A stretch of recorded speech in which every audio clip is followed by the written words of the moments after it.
It's the Two Strange Men. Okay then, Two Strange Men, another episode. Back, bosh, straight in. No gimmick this week. No silly conversation. Straight in, just like the film. Well, I mean, I was going to say, do you know what I mean? Like, considering the film, I just wanted to apologise for the fact that you're listening to something called Two Strange That we're men. Yeah. Sorry about that. genders, people. I'm so sorry that we are males. Men talking about men. Talking about men. Men talking about men. It's a discourse, isn't it? Yeah. Is that meta? Yeah, everything's meta, isn't it? You know, we're meta men. Yeah. Yeah, okay, all right. So in today's episode, we are going to be talking about the film Men. It is a film by Alex Garland, who decided he's going to write it and also direct it. Yeah, and I mean, this isn't his first foray into that, is it? I mean, he's been writing for a long time, but didn't he also write and direct Deus Machina? Possibly. Ex Machina, not Deus. He's not a plot device. Ex Machina. Yeah, but I mean, it's close, isn't it? It's Yeah. close. It's what he's alluding to, you know. Yeah. And given this film, he's good at alluding to things, isn't he? He certainly He is. loves an allusion. And talking about alluding to things, I also would like to make a formal apology to listeners. Have you farted? They can't smell it. Can you hear that? Oh. That's some ASMR. I'm not very well today. Yeah, he's had chronic nosebleeds, literally. Yeah. I've just been cleaning up Yeah. after him all over the place. Kind of like that scene in The Substance, right at the end with the star where it fades away. Yeah. That was me this morning. My whole body just coming through my nose. Were you just shooting out like boogers that look like Demi Moore? Like, They weren't far off. yeah. Yeah.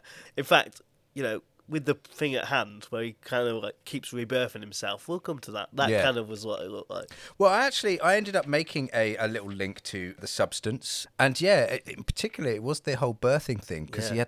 he had the gash, shall we say, on his back. Well, did he? Yeah. And so it was very interesting that we went from one film to another, and there's so many links that you can make from one Yeah. film to another. But do you know what made me uncomfortable about that whole thing? It wasn't the fact that he was being birthed out of his arsehole, because that was a little bit uncomfortable. It was that you could see the tallywhacker. There's just something really unsettling about the idea of birth and like a tallywhacker being on there. Yeah, but his asshole was a vagina. Yeah. Like the whole time we were zooming in close up on vaginas. But I could get with that. But it was the tallywhacker that was also there, and I was just like, Yeah. I just can't conceptually get this. I just want to make another formal apology for everyone. I apologise of some of the language that we'll use. I could change tallywhacker to all sorts of different colourful things if you want. I mean, I had Johnson? already planned I was going to drop the C word. Oh. Yeah. Are we going to do like a little 1 minute warning? So Well, you've are got you ready? 60 Are seconds. you ready for it? Are you ready? Just let it rip. Just let it go. Clunge. Oh. Oh. I had you going there, didn't I? I honestly, I've never felt so disappointed. It's got such a good word, good sort of Yeah. like. It's one of those words that's satisfying to say, isn't it? Like Clunge or the other C-bomb that we're referring to? No, I'm not using that word. Come on. I I thought don't we- want this all to be just Peak formal podcast. apologies. I was ready. I was ready to wade in those waters. I was ready for the broadcasting network to get in touch and be like, you just can't air those things. We do what we want. Pirate radio. Yeah. We do what we want. We can say the F word on the radio station. I'll say it here and I'll say it clearly, okay? I can't possibly use that sort of word, okay? I can't possibly use it, all right? Clever. Yeah, we can move on. I've got what I wanted.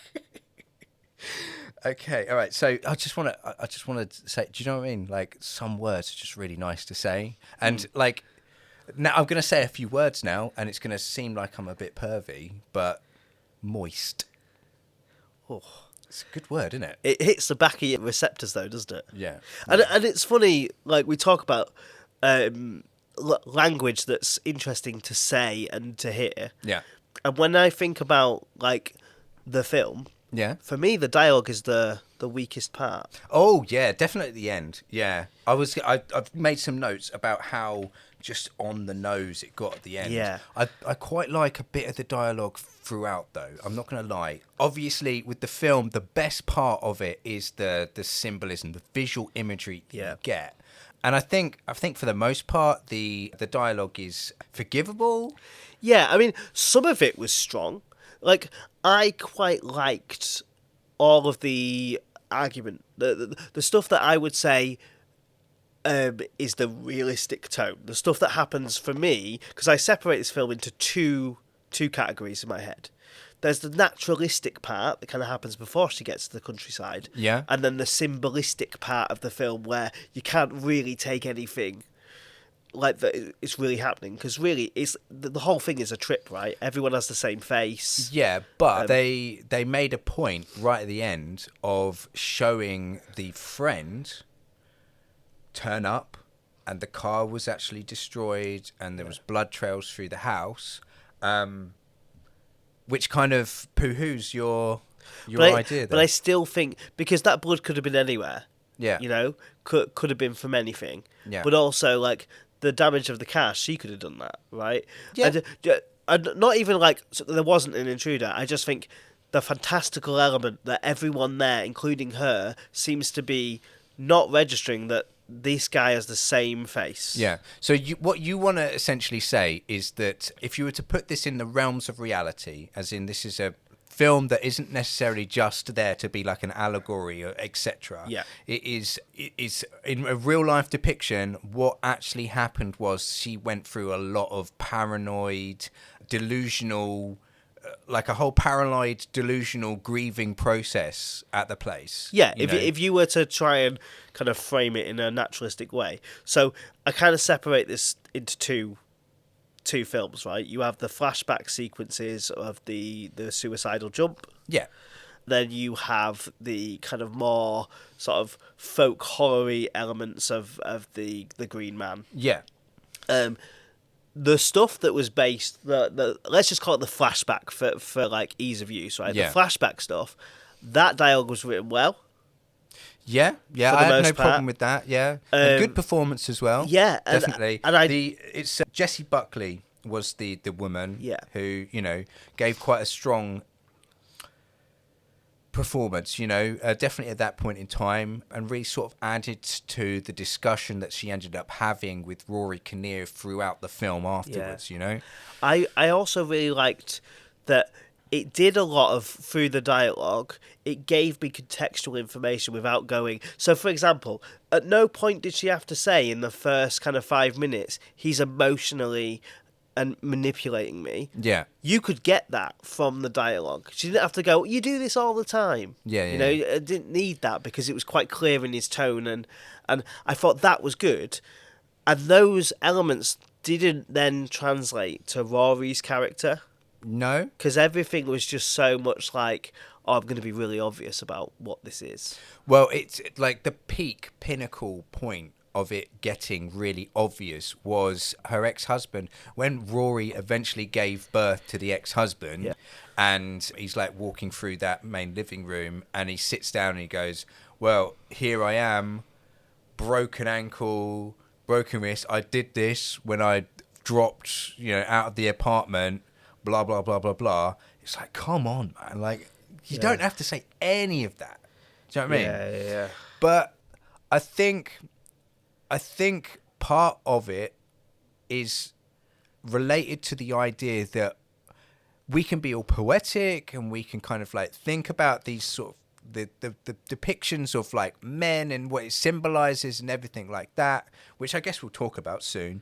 But at that point in time, he ends up saying like, you did this to me. And she was just like, yeah.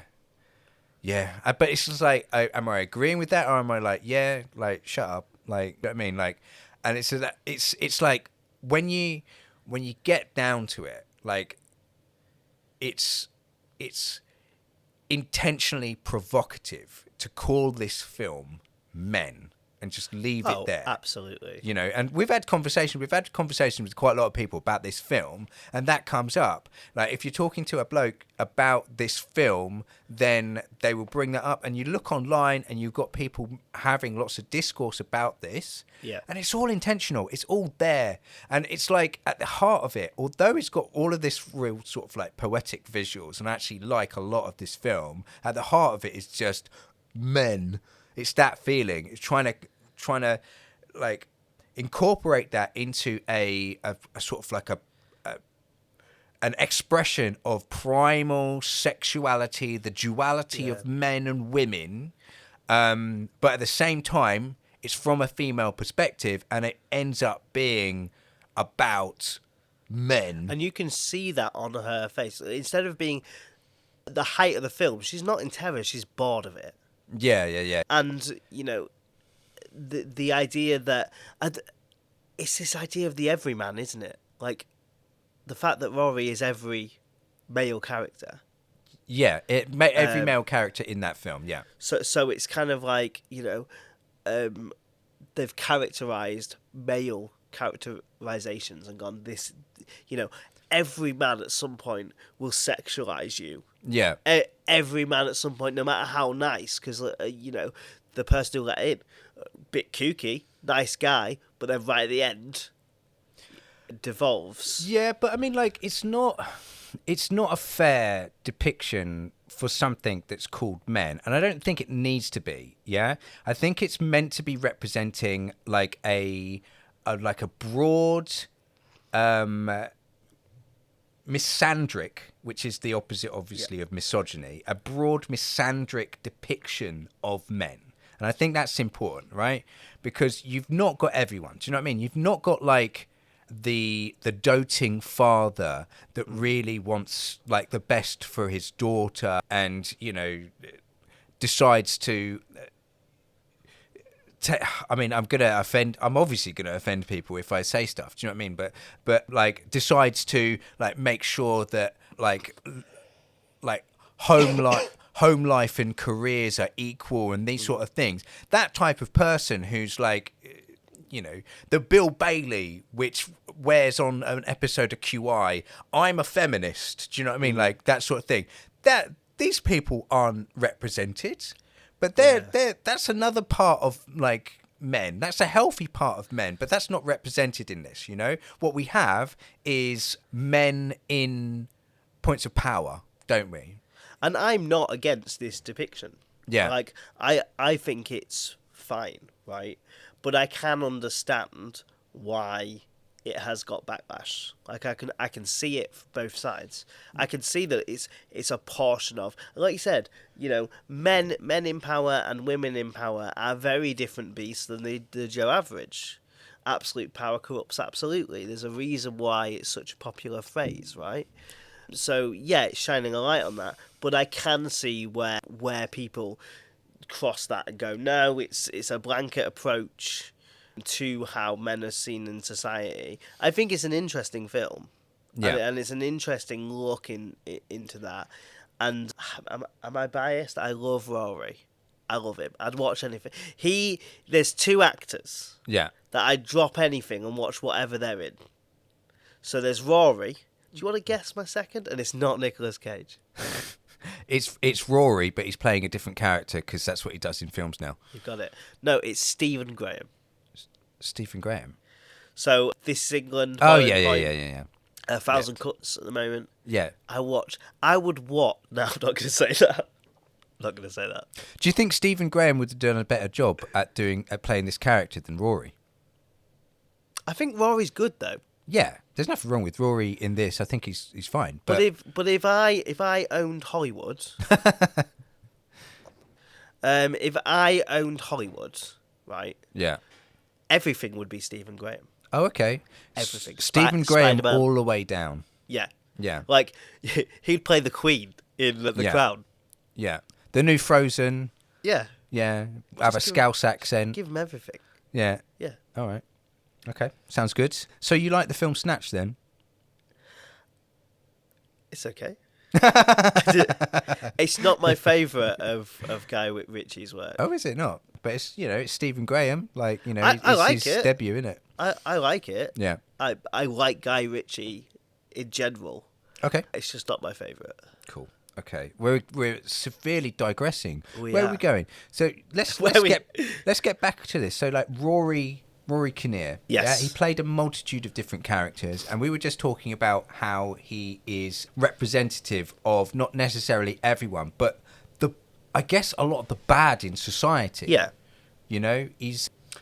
Let's just go through them. Okay. So the rude kid. Yeah. Samuel. Okay, he's got a name, is it?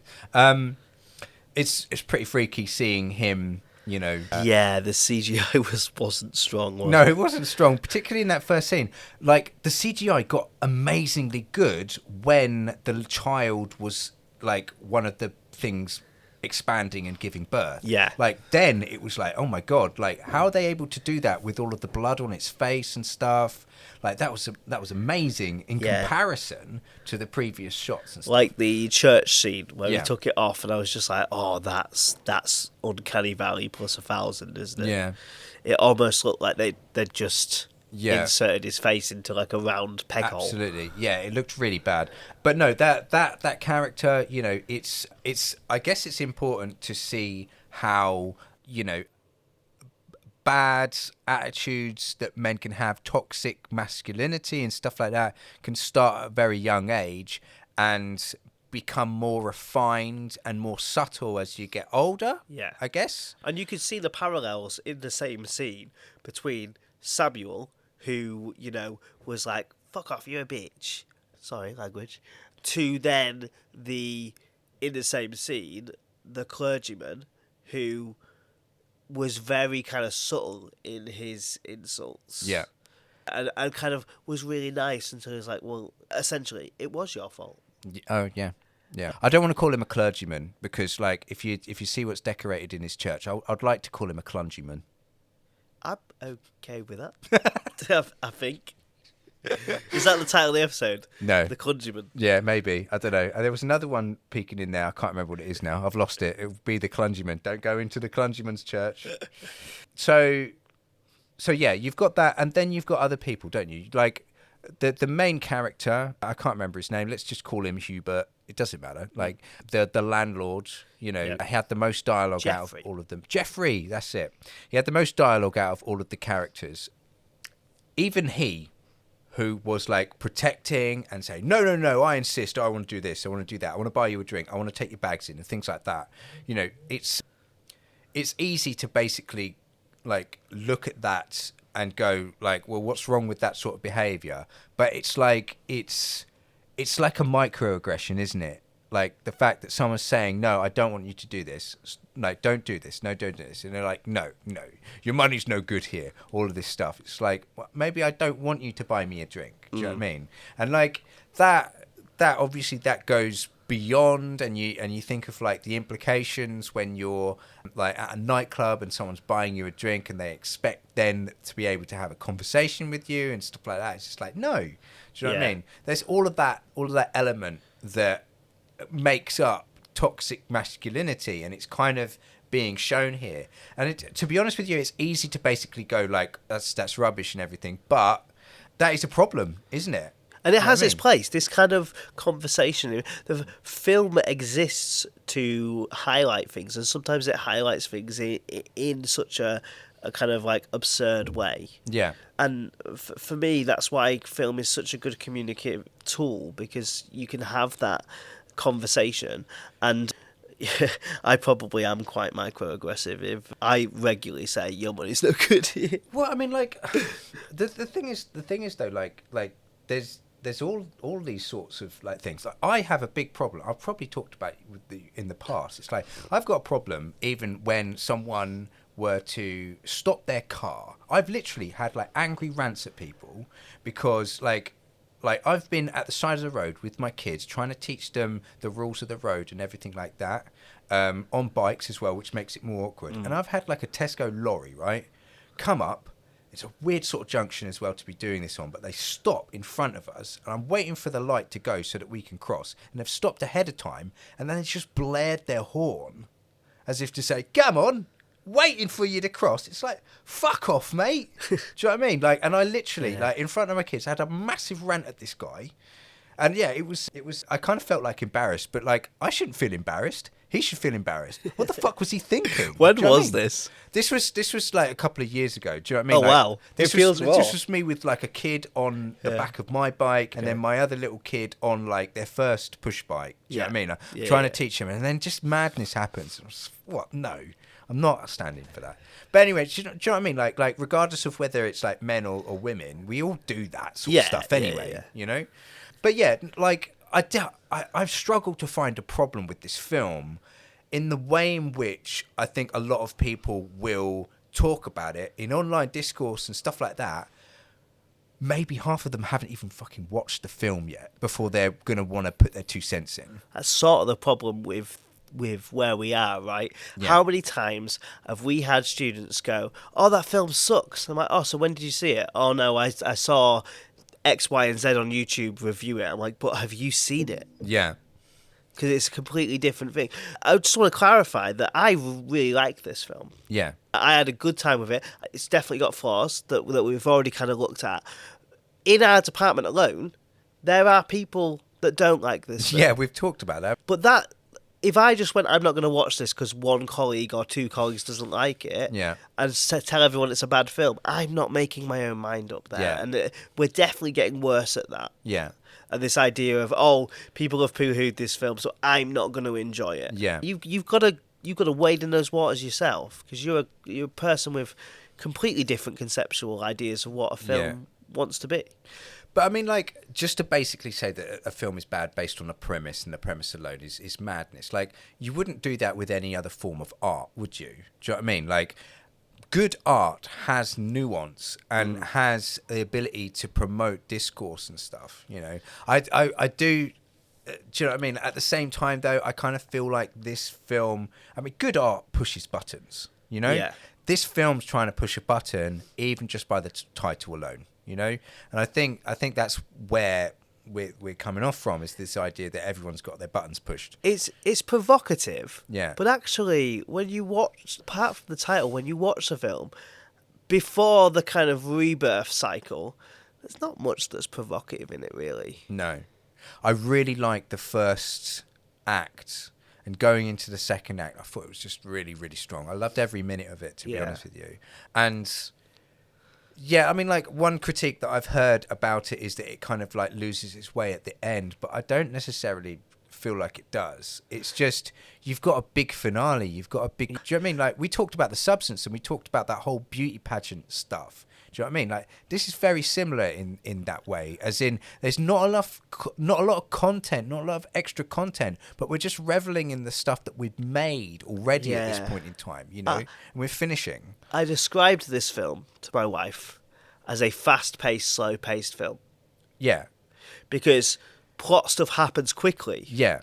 But there are times where it slows down. Like, for me, one of my favourite scenes is probably the slowest part of the film. And it's where she's in the bridge going, oh, absolutely. Oh. It's great, isn't it? And then later, that motif is the sting. Yeah. And I'm like, that's really clever. It is, isn't it? Yeah. And that stuck with me. The sound in it is really good for that reason, because the melancholy hymn, the chanting that's going on throughout the film, it's just the right amount of excellent, you know? Yeah.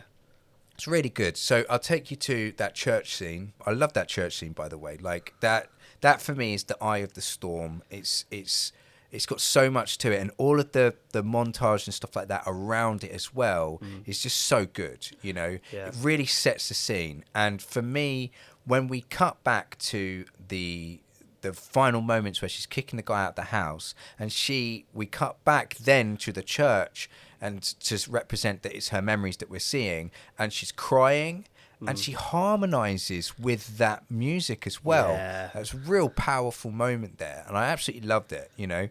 But yeah, like, alongside that, if I was to keep you in that church scene for a minute, what I really liked was there was one particular bit in there that had like a really, really nice transition, okay?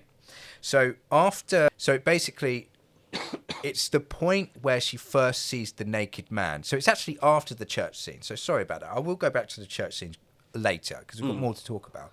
But after the naked man troubles her at a house and she calls the police, we cut to her texting, okay?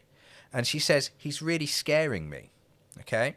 Now, we as an audience, unless we are really astute and we're looking at that bedroom scene and the house scene and stuff like that, she could easily be in the bedroom of that like lodge that she's staying at, and she's just texting her friends and saying she's really scaring me, and then her husband comes out and snatches the phone away, and then they have that altercation that ends with him like sort of punching her and stuff. But I just absolutely loved that transition. Very simple, and it took me from one moment to another seamlessly. Yeah.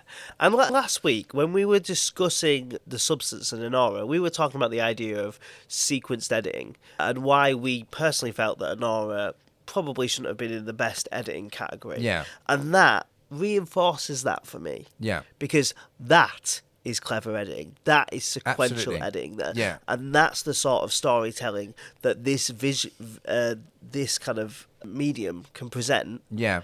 And I, too, was like, God, that's clever. Yeah, it's good, isn't it? And although I have problems with the film, I did pause every now and again. That is really clever. Yeah.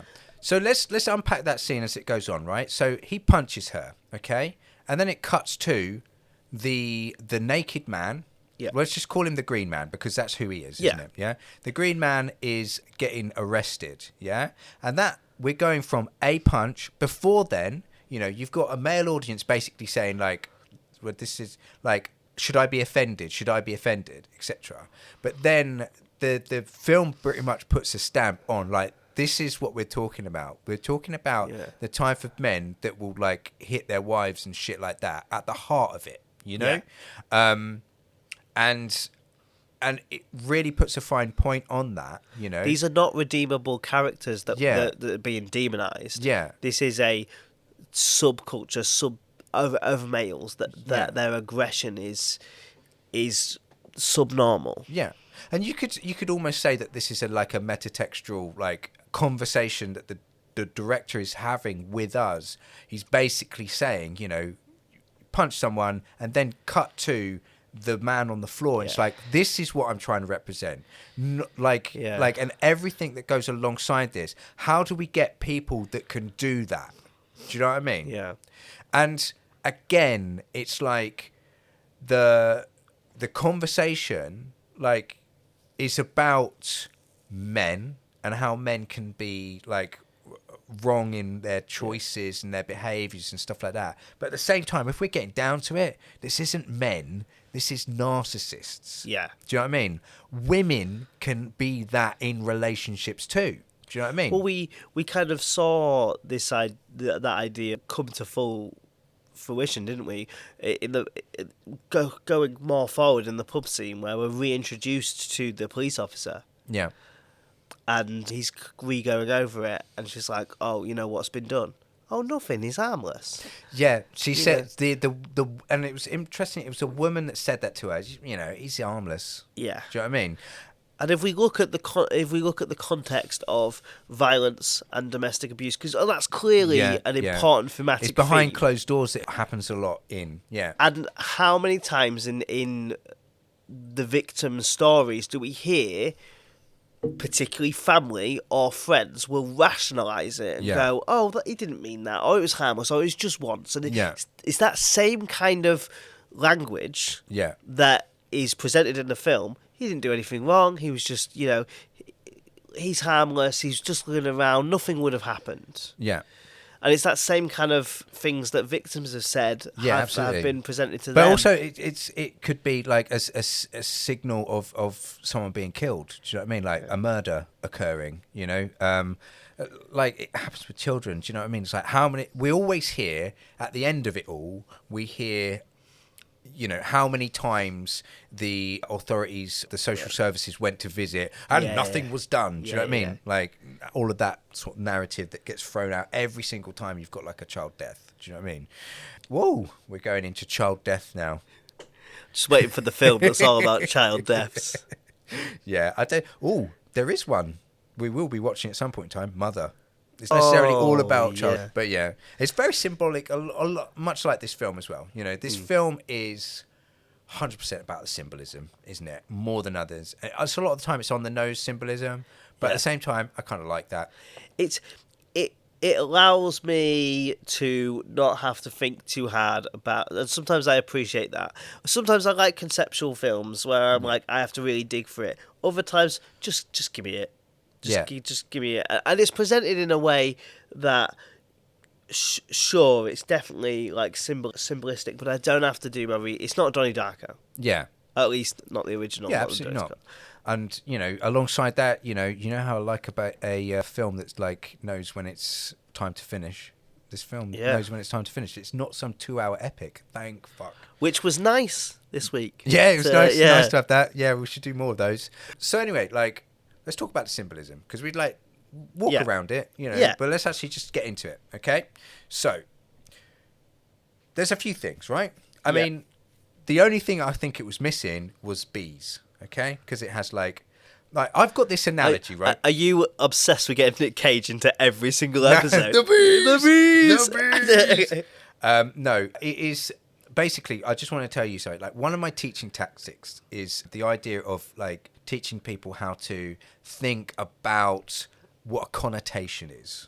Yeah, and so I go through this whole shtick of like getting people to like talk about what an apple is, and at some point in time, everyone started giggling because we start talking about like the sexual connotations of an apple. You know, it's super basic, and it's great because you've got Snow White, you've got Adam and Eve, you've got this, you've got that. Yeah, it's healthy, 5 a day, blah blah blah, Doctor Away, all of that shit. And so there's loads that you can talk about, and you can write loads on the board, but like.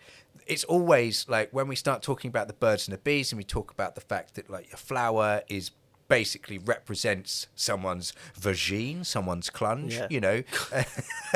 I was waiting for the next clunge drop. This episode is just like wall-to-wall clunges. Like, so that's a room I would like to inhabit. I'll just say that now. But anyway. Apologies for that, guys. I might slip over. I'm just saying. Oh. You're assuming that they're wet. Yeah. They have two properties. You would hope so, wouldn't you? Like, but then again, like in a room that's made of clunges, where is the liquid coming from? So apples. So you've got the symbolism of the apple, and that's not the first thing that we see, but it is the first action that she does when she visits Rory's house. Yeah. And it's quite obvious, like she bites of the apple. He's looking outside. He comes out. Yeah? It's a Bible reference. But also, again, we're talking about this idea that the symbolism is on the nose. What does he say in the next, like, minute? Oh, shouldn't be having that apple. Scrumping. Oh, scrumping. Yeah. And he makes references to it being forbidden fruit. Yeah. Yeah. So, yeah, I thought that was interesting. That, like, nothing's ever held for long enough before it's explained. And you might like that. Some people might put people off. But it is definitely a part of the film that you have to be aware of. Yeah, but also it characterises that character. You know, you said his name. Malcolm, is it? Humphrey? Why? Jeffrey, there you go. So, yeah, Jeffrey's, I mean, like, I like the idea of it at least going, like, or... like, you know, forbidden fruit and just leaving it at that. But it's just focusing on the idea of scrumping. You know, he mentions that more than once. Scrumping? You not...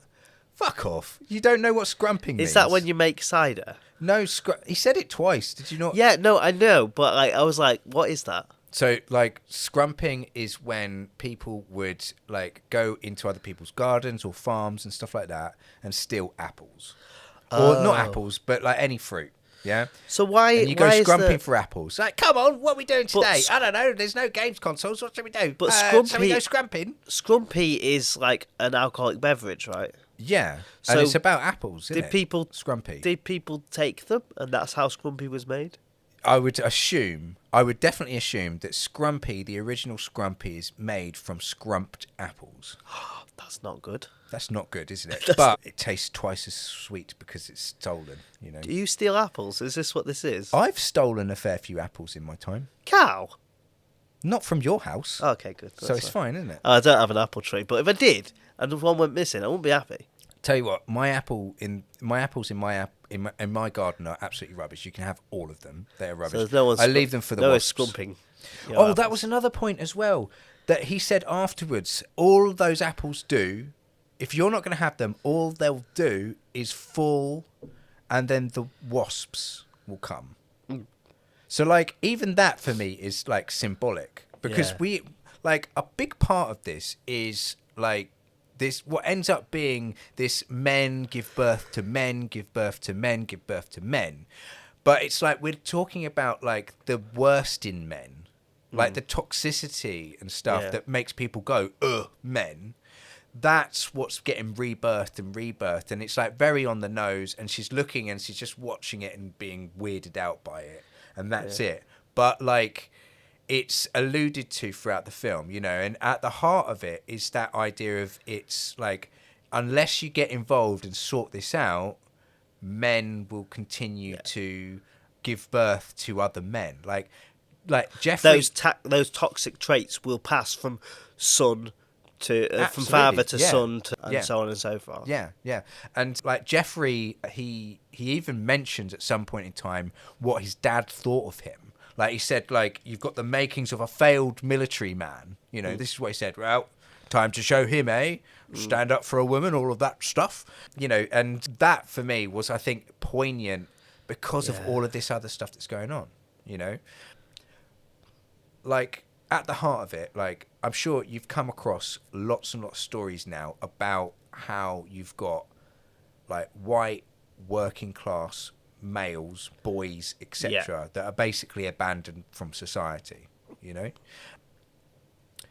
And do you know what I mean? Like, maybe this is like partial commentary on that process. And it's not meant to be just going, men. It's like, men, but we have to live with men because we have to reproduce with men, blah, blah, blah. I mean, if we put it into a meta-modernism box, right, it's sort of optimistic in a way. Oh, yeah, absolutely. Of being like, well, this is where we're at, but we don't have to be here. Yeah.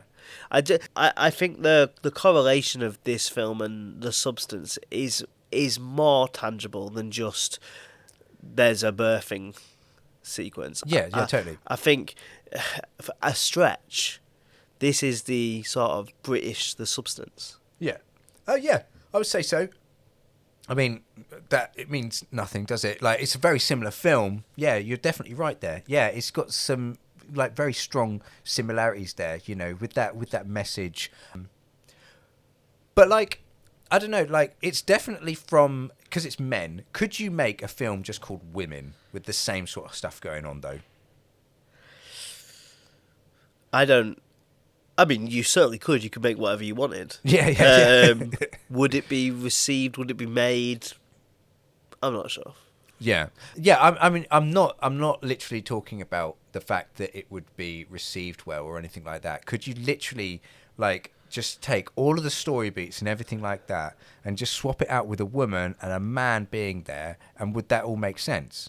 Because it's like, do you know what I mean? Like, she's going, like, she's going on that trip because her husband, forget the gender, okay? It's because their partner showed narcissistic, almost psychopathic traits, and she wanted to divorce them, and then they accidentally killed themselves.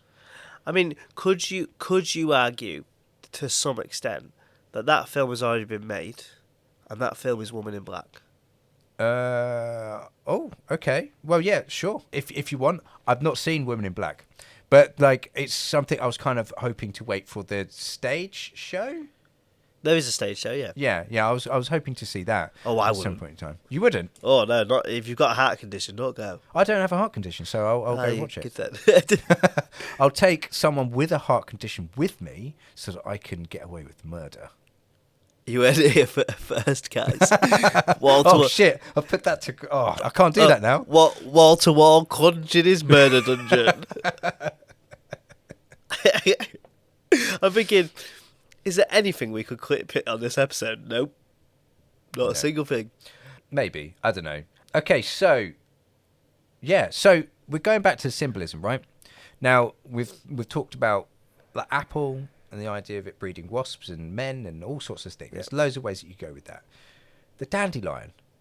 The dandelion came up an awful lot. How do you feel about dandelions? I don't feel any such way, but obviously... You're obviously not a gardener then, are you? I'm not. No. I'm not trained like yourself. You wouldn't go to a dandelion. You wouldn't go up to a dandelion. Disgusting.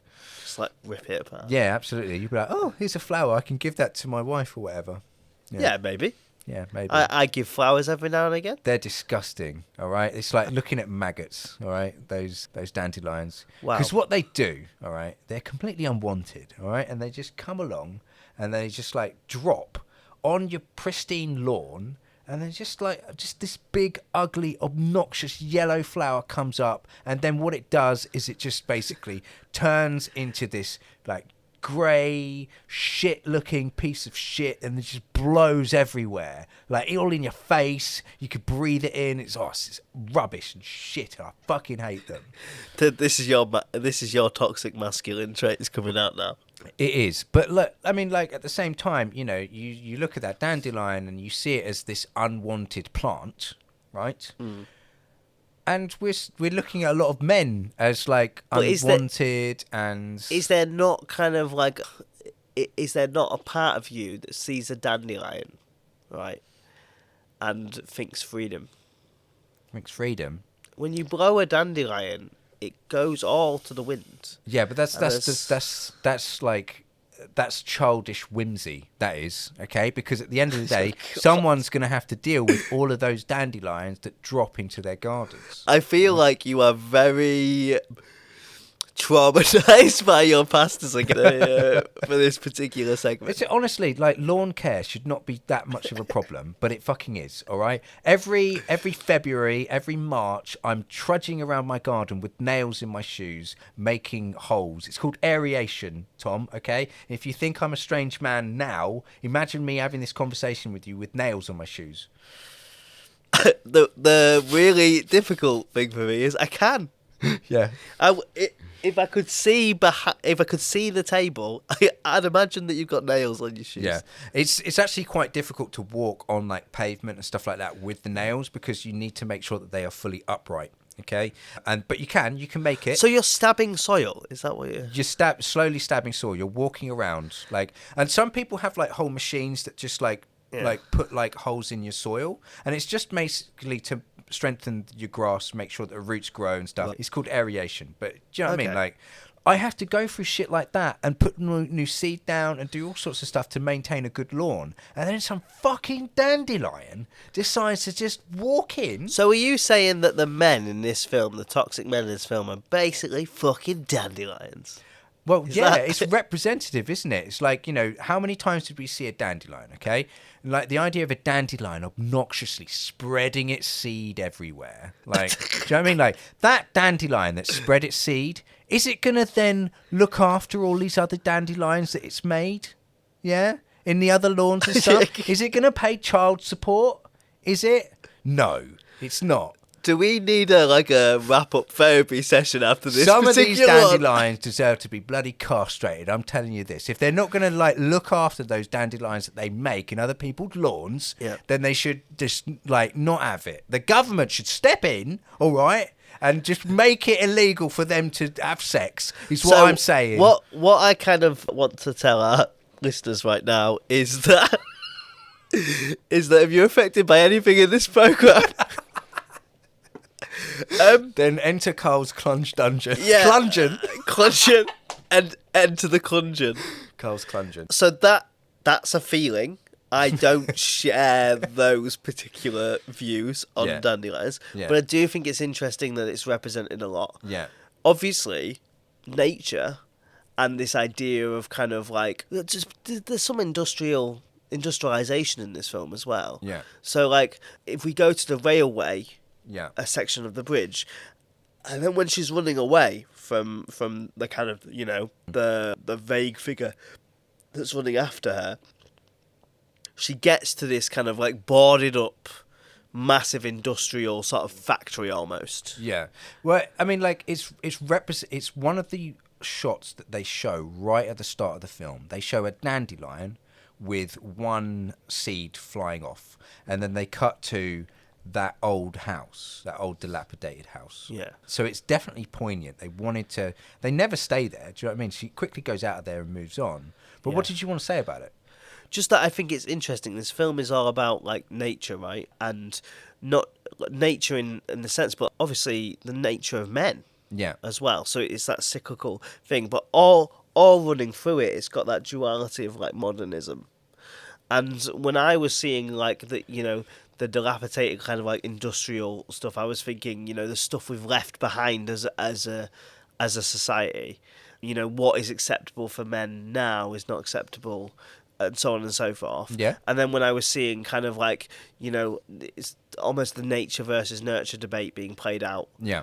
on a scale as well. And I just thought all of these things, although they seem like intangible links, I feel like they're all on purpose. Yeah. Every single frame, whether it's an abandoned building, whether it's kind of like a random shot of like, people in the pub and it's all the same person, everything is designed to be that way. Yeah.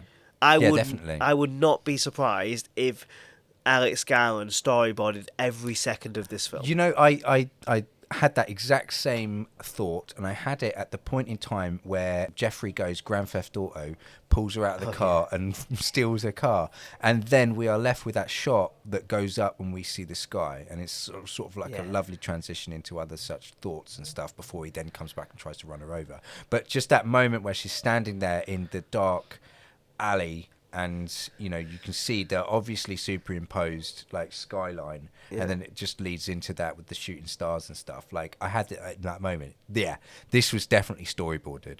But I just wanted to quickly go back to the house. Yeah, and not the church Clungeon. Not the Clungeon, no. The house that was featured right at the start, and it's the dilapidated one. But also the manor house that she's in, that Jeffrey's the landlord of, etc. I think the house is symbolic, and what I got was just very simplistic. Okay, you have to enter into a house. Okay, a sperm needs to enter into an egg. A man needs to enter into a woman in order to release that sperm and stuff like that. Do you know what I mean? So you've got like a dandelion seed going off, seed, spreading that seed, etc. Or in order to create an apple eventually, but it has to enter something. Yeah. So she was always worried about the fact that people were trying to enter her house. Yeah. And I think that's why we were shown that house at the start juxtaposed with the dandelion. It's really just putting it out there. Now when Jeffrey like gets out of the car, etc., and is replaced, he's replaced at some point in time. He goes out to help her with whoever is trying to get into the house, and he disappears, and he's replaced with the Green Man. And what does the Green Man do?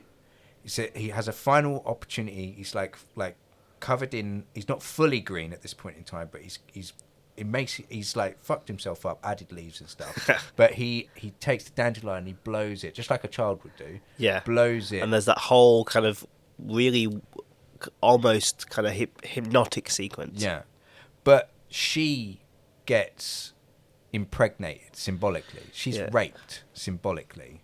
Yeah, someone finally got into, I'm putting up the quotation marks, into her house. One of those dandelion seeds went into her mouth. And they made it this whole big thing. But it's like it's a symbolic rape, isn't it? Do you know what I mean? Like, and she fights back. There's 2 points in time later on. She fights back. Like one where the Green Man puts its hand in. To the letterbox. It's very suggestive, isn't it? After all you've seen, you can only just think it's someone trying to fist you. Do you know what I mean? Or something trying similar. to enter you. Yeah, much like we saw in The Substance, with the chicken and everything like that. It's a similar sort of thing. So there's like, you could literally take any element and you could go symbolism. You love the tunnel scene. Yeah. What the fuck is a tunnel? Like, other than a clunge. But a vagina. But that's it, folks. We've solved the world's problems. I mean, Tunnel like, equals it's vagina. like so obvious. You're continuously shown the symbols of the Green Man, and then on the other side, you've got the woman who's spreading her clunge. You know, yeah, like it's really easy to see these symbolism elements, and they all sort of match up, and they start to put them together later on. You know, Yeah. well, I mean, like we're talking about this idea of being meta-modern and everything like that. I think, like my concluding thought, I don't know what your concluding thought is, but my concluding thought is that all of this stuff about men being horrible and what they symbolize and earth men, all of that stuff, I think it gets like put to one side and put into perspective during that phase of giving birth and giving birth and giving birth. At plenty of points in time, that Rory character is literally just like flopping around, at times crying like a baby, and he's weak, he's vulnerable, and it's almost like he's moving towards her, not in a sexual way, but as a baby again. Yeah. You know? And it's at that point in time that he turns back into the husband, you know? And he ends up saying in a very on-the-nose way, I just want you to love me, or whatever. Do you know what I mean? Like, and that's what it was all about in the end. It's like, men are horrible, but they need women to look after them, to like, fill in the bits that they don't have to make them good men. Otherwise, we're going to keep making men that are bad men, make bad men, make bad men, make bad men, you know? Yeah. I think I share that, but that same scene, I get a slightly different thing from it. So this idea after the third rebirth, and I physically laughed after the third rebirth. She was so done. What her shots of her looking? Yeah, that is off. and I absolutely loved that, because whenever get into conversations about, like, you know, conceptual stuff, after a while I'm like, yeah, that's fine, but if you're not going to do anything with it, I'm not interested. Yeah. And it's that idea of, we can continue to ignore this and be like, oh, I'm flippant, and you will start to bore me. Yeah. Or we can move past it, and that's kind of what I got from the film. Good. Okay. Yeah. Like I like a film that is able to look at all of the weird shit it's doing and basically say, that's a bit weird, isn't it? Yeah. Is that right? That's not right, Boop, is it? on the nose. Yeah. You know, there's loads of other elements of foreshadowing and stuff like that, you know, that also kind of like add to this as well. You know, it was a little bit disappointing at the end, like that last monologue that the husband had, where he's like, instead of us putting two and two together, well, we are able to briefly, but they never actually focused the camera on, like, they focused the camera on the hand. Yeah? And that's represented by like the hand going through the grate, the pike, yeah. But also he like twists his ankle and stuff like that, you know. But instead of actually showing us that clearly during the birthing scene or something, they decide they're gonna just throw that on dialogue just in case you didn't get it. And it would have just been nice to just have just a little bit more of a subtle nod to that, like they did right at the start, where you're looking at foreshadowing, and you're looking at, what's the word, like the knife, you know, and the knife, they center that on the camera shot, don't they? A knife, and then they move on, and you see that knife later. It would have just been nice to have that little bit there, instead of having to go, this is me, this is what you did to me, all of that stuff. Like a roundup. I didn't need a roundup. Speaking of foreshadowing, how are we elevating this next week? What are we talking about next week? I struggled to work out what we're going to be looking at. Like, one thing I think people need to be aware of is that if you go onto Patreon, there is a whole episode dedicated to the Green Man. Okay, so we're not actually going to be going and looking at the Green Man, although, you know, there's a lot of information there. And what I'm going to do is I'm just going to give you a little taster of that episode now. Let's crack on. So we're talking about the Green Man. He's more than just the name of a pub. Essentially, we've got this carving that made its way onto certain monasteries and churches of an early date. So pre-16th century, you had carvings, along with Jesus and all of this other stuff, you had these quite pagan-looking green men, as Seb described, amongst all of the Christian artwork there. And it's been quite a conundrum as to why we have this here. And really, the label Green Man dates back only to 1939, when it was used by Lady Raglan in her article The Green Man in Church Architecture, which was published in the Folklore Journal of March 1939. I mean, if I go into W.H. Smith or something like that, do you think I'm going to get a Folklore Journal? I doubt it, to be honest. Next to FHM. Yeah. What I was going to say as well is, so her article came out in 1939. And so is this the first time an academic or some such person had kind of actually noticed this? Because presumably if she's looking at the churches across England, they're dating back quite some time, right? No, she is, for a lot of people, she is the person who comprehensively explored the subject, for the time at least. But before then, people referred to them as foliate heads. Leafy heads, basically. Okay. So she gave it the title, The Green Man. The Green Conundrum. Man. Yes. If you like. Pretty much. Okay, I've got a quote from her.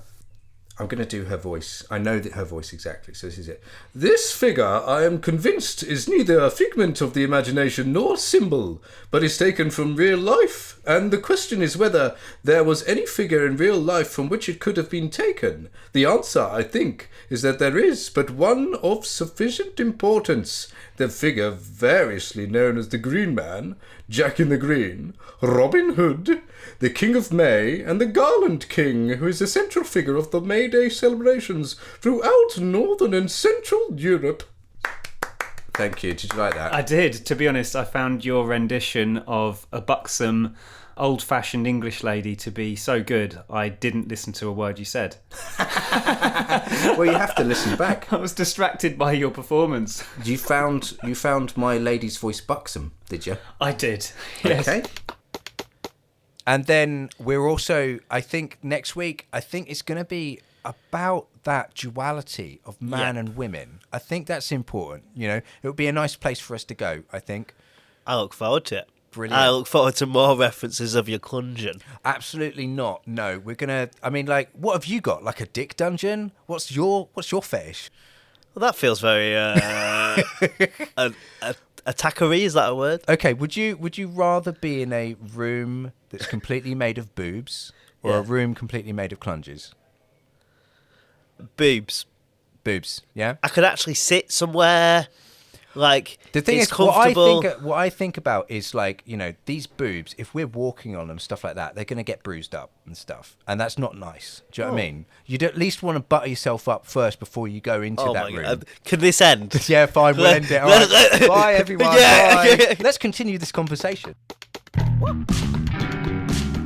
Thanks for listening. Here's a disclaimer. We are not experts. We could easily get things wrong in an episode. Our intention is to explore and open up the possibilities for further exploration. Come find us on Twitter, Facebook, Instagram and YouTube. We would love some interaction. Also, if you can consider supporting us on Patreon, that will help a bunch. Search for 2, that's number 2, Strange Men Pod, all one word. Until next time, keep it strange.